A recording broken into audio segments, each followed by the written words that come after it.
Hi, hello everybody, and welcome to EXP, where we experience everything, or at least have fun trying. I am Carl, aka Noob, or whatever else you decide to call me.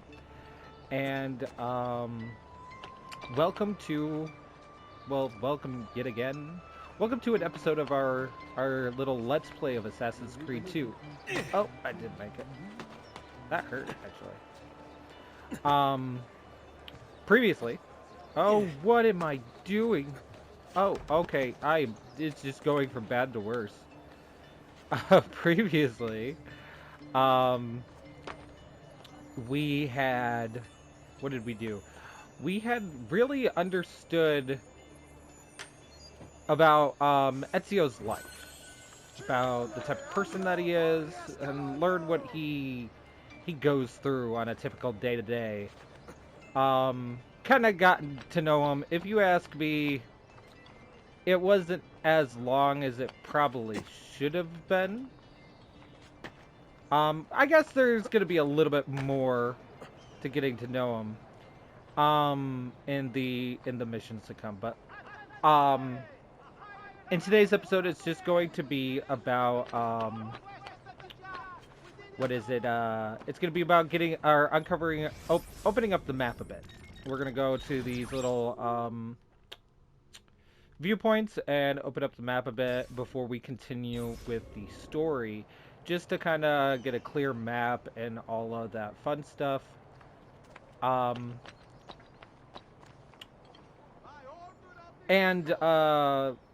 pretty much going to talk about my experience with, like, not just Assassin's Creed games, but like Ubisoft games in general. I'm going to kind of rehash things that I was talking about in the first episode and kind of explain things a little bit more in depth. So without further ado, let's go ahead and roll the intro so we can get into it. Always do it on my own, so I gotta get through it. And the only thing I know is to love what I'm doing. Never give up, never slow, till I finally prove it. Never listen to the no's, I just wanna keep moving. Keep my head up when I act, head up, that's a fact. Never looking back, Alright.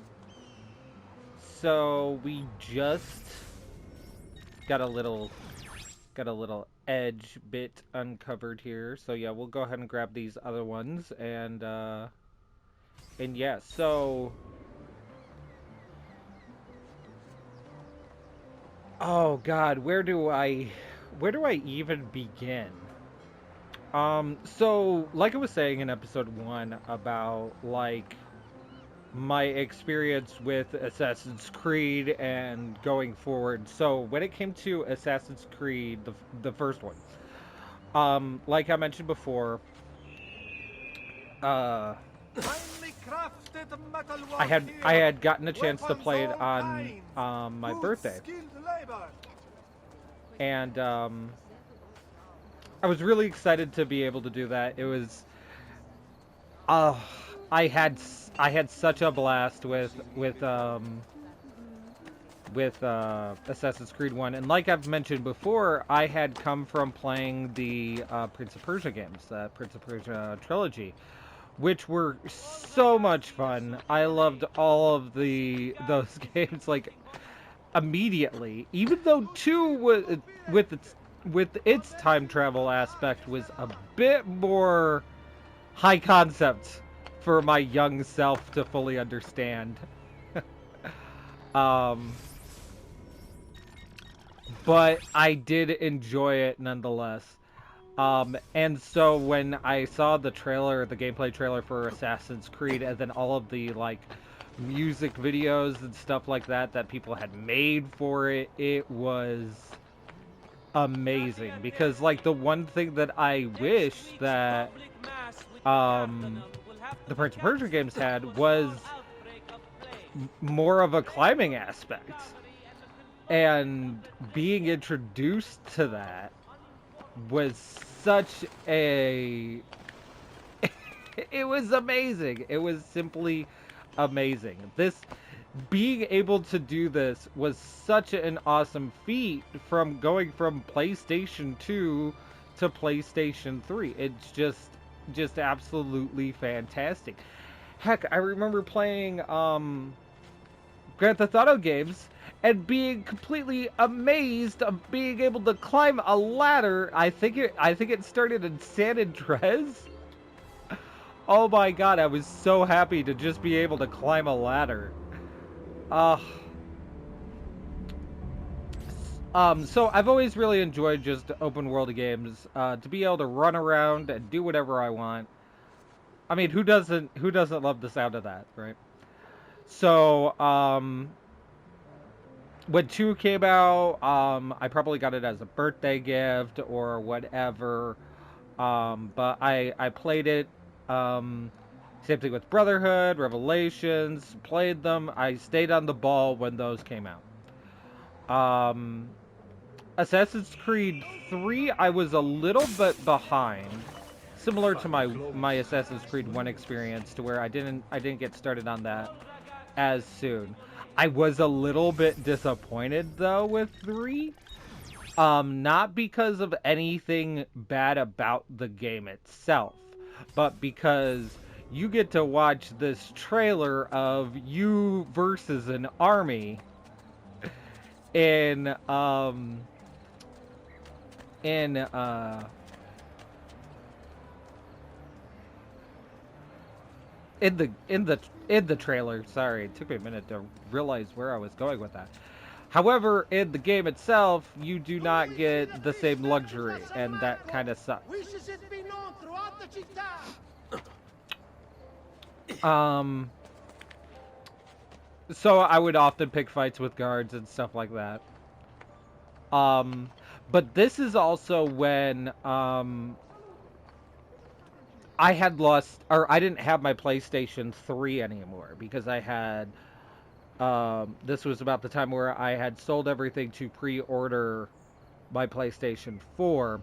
And I think this is also when the DLC was coming out for Assassin's Creed 3, so I kind of didn't get a chance to experience that. Um, I had a PSP, but I never got a chance to sit down and play Liberations. Because mine was kind of getting wonky. Was it a Vita? Either way, I had both at one point. If you ask me, they weren't as good of a portable system as Nintendo's plan. Nintendo did a lot better with their portable system. That's kind of their birth, so it does make sense. It makes a lot of sense. They did terrible at the home system, but did really good with the portable system, and then they nailed it with the Switch, right? So like, that's pretty cool. Um, so yeah, this was around the time when I stopped having access to the game. So I never got a chance to play Rogue either, because I instead got to play Black Flag, because that's how that game thing worked until years later where they relaunched Rogue, so I'll be able to even play that. I also grabbed like the side scrollers that are on the PlayStation as well.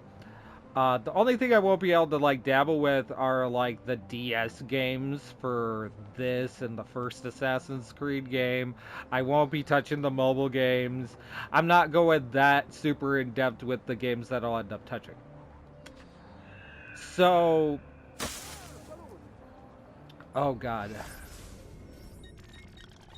Um, then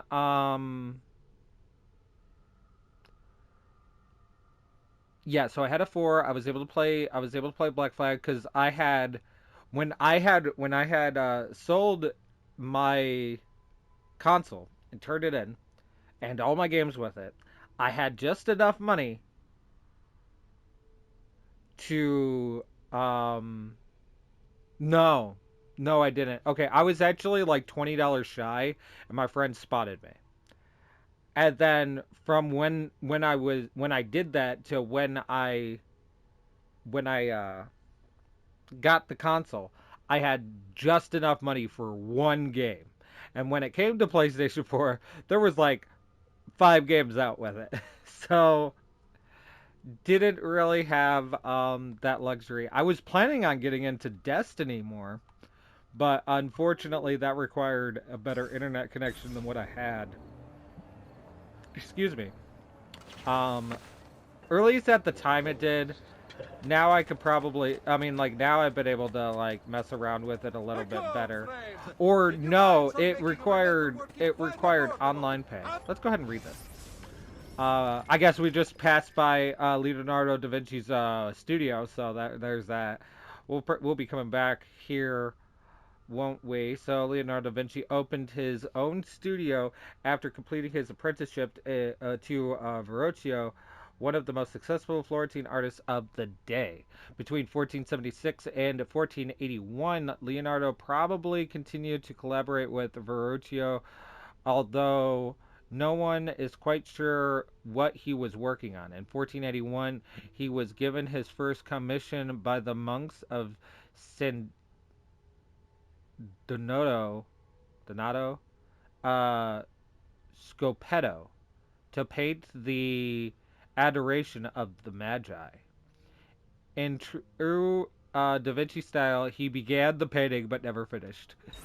Yeah, that I feel like Leonardo da Vinci is probably my spirit animal. um, of just starting projects and then never quite finishing them. Um, or seeing them through to the end. So where was I? So when it came to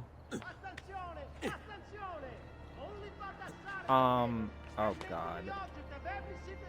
Hold on, let me actually take a breath real quick. When it came to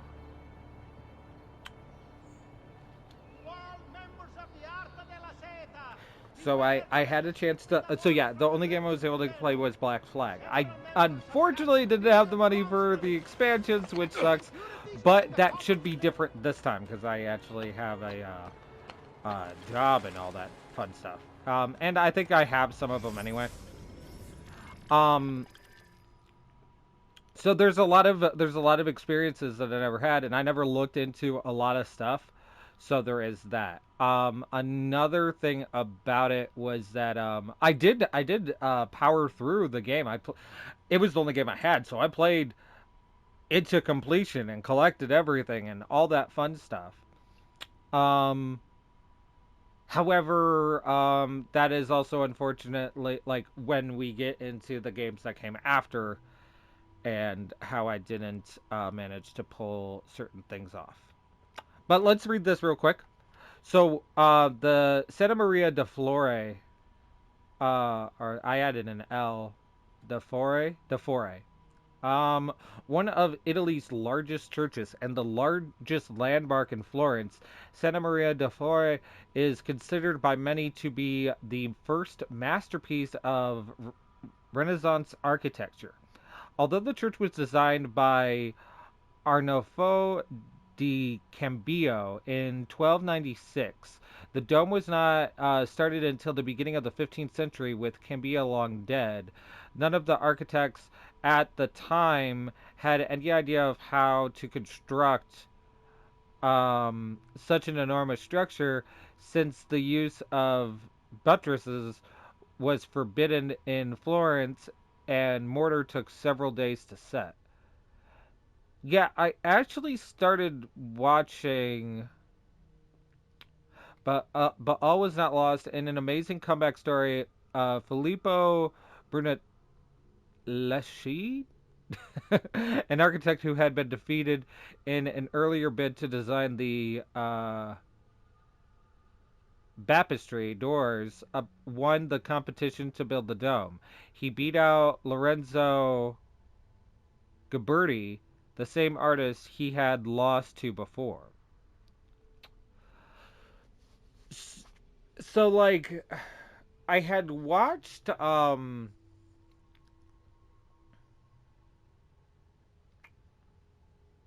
did I watch? I had watched the like first season of the Medici series on Netflix, and uh Cosimo Medici apparently had some sort of love with art and architecture and became like he was like a factor into the construction of domes. I'm not 100% sure. I might come back and talk about this. But Brunelleschi invented machines to hoist the bricks needed for the dome up to the workers and was able to construct the entire dome without using centering support structure to hold the dome in place while bricks were laid. Containing over 4 million bricks, the dome was completed in 1436. The lantern was added after Brunelleschi's death um, in 1446 and supposedly contains holy relics. However, there were several rumors that, in fact, the entire tomb of unknown origin is located inside. Well, that sounds like a plot device if I ever heard one. But as I was saying, so there were certain games that I never got a full chance on playing through all the way, and that is one more time. Let's see. Oh, okay, so this is the tower we're about to climb anyway. So Gatto's Camplin, begin by Gatto de Bedone, famous architect and painter in 1333. This famous Gothic bell tower was incomplete when um, Giotto, Giotto, Giotto, I don't know, died. Andrea Pisano took over, and then in 1348 was felled by the Black Death. In 1359, the tower was completed by Francesco Talenti, who uh, deviated from Giotto's plan in his design of the upper three floors. He enlarged each floor to match the previous according to perspective. So when seen from below, all three floors seem to be the exact same size. That seems kind of interesting. The tower is clad with white marble from Carrara, red marble from Siena, and green marble from Prado. It takes exactly 414 steps to reach the top. That's not nearly as many as I would think. Perhaps predicting Charles Messer's discovery of the Whirlpool Galaxy exactly 414 years later, or perhaps not.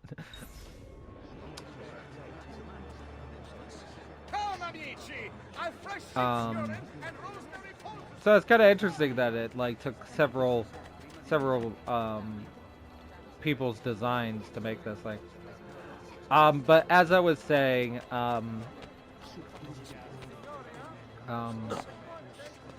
I didn't really get a chance to sit down and play Syndicate. I own it, and I've started it before. Same thing with Origins, but I haven't actually gotten a chance to play them through. And so I'm hoping that this Let's Play series that I'm going to be starting, or that I have started, I guess, will rectify these, and I will have played through them as we kind of count down to infinity, with rehashing that entire concept. I'm super excited about Assassin's Creed Infinity, especially if it turns out to be like this multiplayer open world experience. I think that would be the best thing that they could do. I also think Ubisoft just needs to get their own server, or not their own servers. They need to figure out who is doing good with servers and just have them do their servers, because I have had so many issues with Ubisoft servers. Unless if I'm like doing like the PvP stuff, and small little game modes like that. But like, I mean, how do I get up there? Where is the thing that will get me up there? Is it over here? There it is. I went the long way. That's what I did. I've tried to play like Watch Dogs Legion online and had fun server issues. Um, which will be another game. I'll probably like maybe replay through the Watchdog games. I guess it all depends on how much interest people have with me doing these Let's Plays. I know Let's Plays aren't as popular as they used to be when like YouTube first started and stuff like that. But I'm kind of doing it. I'm kind of doing this in particular for me. I want. I have issues playing single player games because I get bored. Um, I have fun when I get to play with my friends, and I'm not necessarily playing with my friends. But if I could talk to some friends as I do this, that's kind of fun for me. Um, so like for example, maybe mention in the comments your favorite Assassin's Creed game, your favorite experience, your overall experience going through this incredibly long journey. Oh, I guess I should probably climb inside the thing. I don't know why I thought going outside of it would be a better way to climb, but I did. What the heck? I'm going the wrong way, ain't I? I did play through Odyssey though. I did get Odyssey and I did play through not to completion because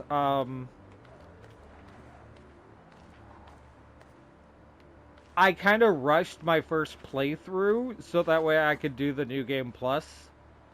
And then I completed the New Game Plus, but since I started this, chances are I might end up New Game Plusing again. So, there is that. But this time, I think what I'll do is, I never played it as Cassandra.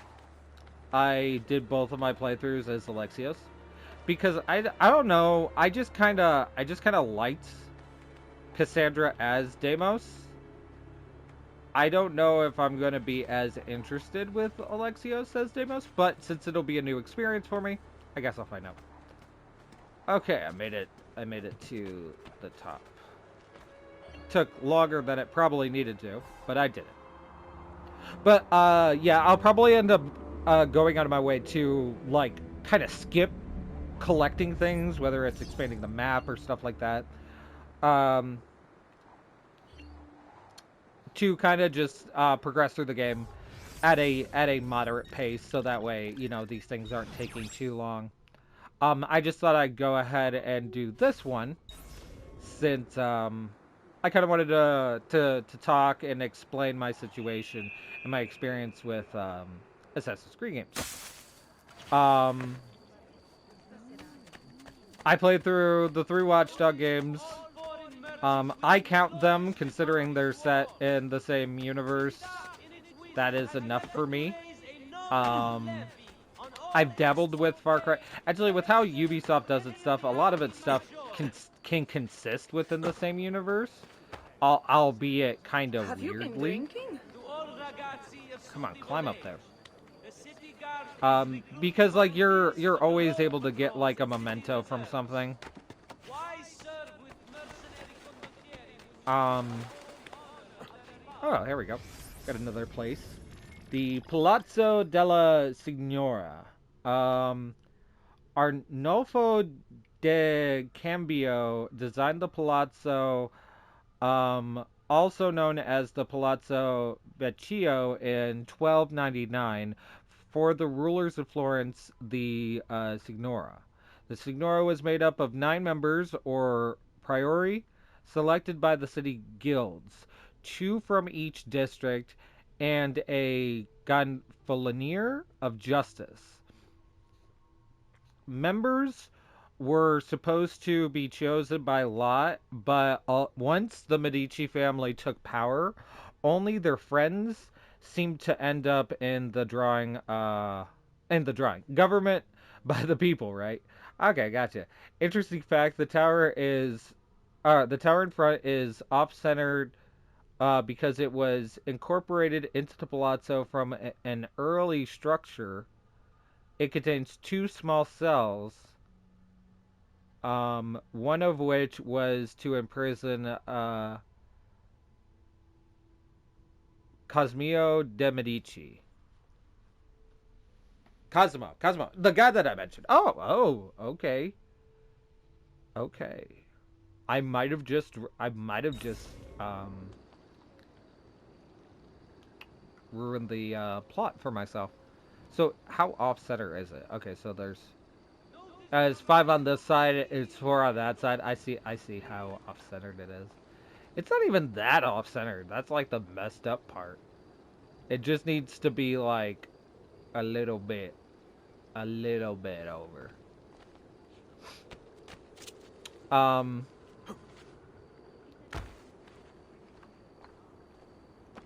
So I've always had when it comes to the Ubisoft games in general, I've always had a special place in my heart for them. I played through Wildlands. Oh my god, I love the Splinter Cell games. Ugh, so good. That's why I was so happy with Breakpoint and like strongly incorporating Splinter Cell into the DLC. That was a fun experience. I'm not fully caught up on the story of Breakpoint either, but I have oodles and baboodles of fun with that.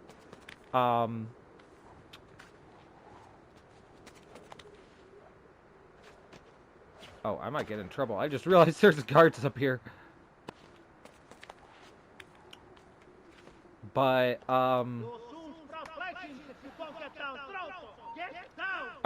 hi. Uh-oh. Ow. Thank you for not using your weapon. You could have used a weapon, but I thank you for not using a weapon. Are you going to use a weapon? Please don't use a weapon. That being said, you don't even really have one. Why do you have arrows and no bow? You should figure that out.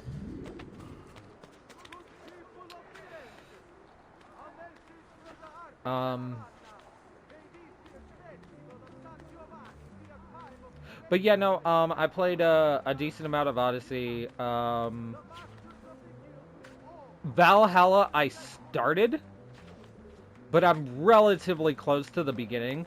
So that's kind of another reason why I don't mind starting completely over with all this. Mainly because I need to catch up on the, like, overall story. I do hear a lot of, like... Can I go to the top? Should I go to the top? I kind of want to go to the top. I don't think I can go to the top. Okay, fine. Be that way. I hear a lot of negative feedback. A lot of people have issues. I think a lot of people that like go into the game, like as newcomers to the series, and they go into it, they're agitated with like the modern day presence, and then I hear that a lot of people are just agitated with it in general. To be like, it's a really integral part of the story, and like there's just so much going on, and I want to learn more about the entire journey, because it's not just about being some random guy in the past. Because if that was the case, they could just do that. People could just do. You want to play a medieval game? You could just play a medieval game. I'm sure there's like Viking games out there. I'm sure there's like. Oh, wait. How am I wearing a cloak? I am not wearing a cloak. Stop being angry at me. Oh, I was hoping to get away before they noticed me. Oh, I caught it. I caught it. Caught it. Just gotta hold that circle button. Oh, they are right behind me. Ninja run. Okay, I think I lost them. Let me just get into that cubby. There we go.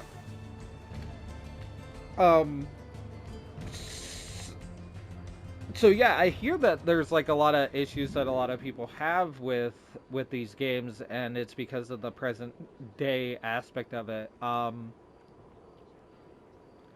See, I personally don't think it takes away from it because I feel like it's just as important as what you're actually doing. Okay, so maybe like with Odyssey, there might not be that many um Greek mythology games, but there's quite a few, or at least there's one I know of. But like, uh,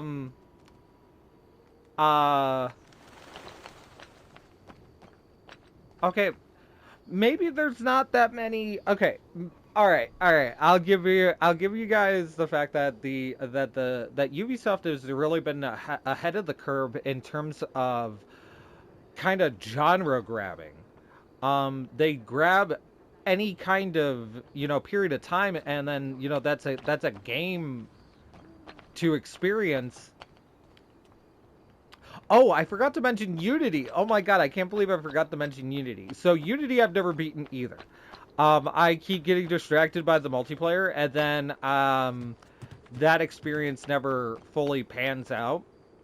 So that'll be another thing that I will be excited to finally complete. Um, yeah, I got a lot of games that I haven't completed, and a lot of games that are, and like I'd say less than half that I have. But that's kind of the whole point of the series, and I hope you guys will stick with me throughout this journey. Oh, we got one more, and I have been rambling on for a minute. I didn't mention it at the beginning of this one. But I mentioned it at the beginning of the last one that this one was definitely one you could go ahead and skip because it's just gonna be me rambling like I am now, and um about me expanding the map. There probably won't be that many where I'll end up doing these like this, but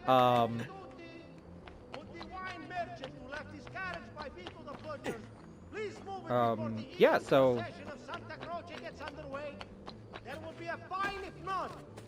just kind of enjoy the ride if you're just hanging on. I know it's just be super rambling. I might need to. Actually, what it probably is, it's probably the volume of my headset. My headset's probably just too loud, so I'll need to adjust that for me myself. So we'll go ahead and synchronize this, and then we'll call this a episode. I hope you guys enjoyed these ramblings about me just talking about Ubisoft, my love for Ubisoft. I absolutely love Ubisoft. They make amazing games. I mean, I have a fun experience in every single one, even though a lot of it is just rinse and repeat of the core concept. And the thing of it is, I'm perfectly okay with that because I'm happy with what they give me right off the bat. And so I become happier with like every rendition of it. I've never been bored. Um because like it's an open world, so because how that works for me is that like once you, if you're bored doing something, you could just go do something else instead and then go back to that later. And that's why it works for me. That said, I didn't really get that into the Division games. I tried to. I'm pretty close at beating the first one, and I've dabbled a bit with the second one. Once I found out that they're different characters, I was like, I'll just go ahead and do that. um, but yeah, so we're just outside of where we'll start the next one. So I hope you guys enjoyed this little run around of me rambling and grabbing stuff and expanding our map to this beautiful, beautiful size that it is now, being only slightly bigger than it was before. Um, So, please make sure that you like, comment, and subscribe. All that fun stuff. Grab that notification bell, like people say, so that way apparently you get notified if you want to get notified the next time I make one of these episodes.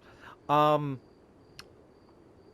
please check out the social media stuff. I'm trying to do stuff with the social media stuff. There's a lot of other activities that I'm into, like the different things that I do on Twitch, the different things that I'll do on TikTok, the different things that I do on all kinds of stuff.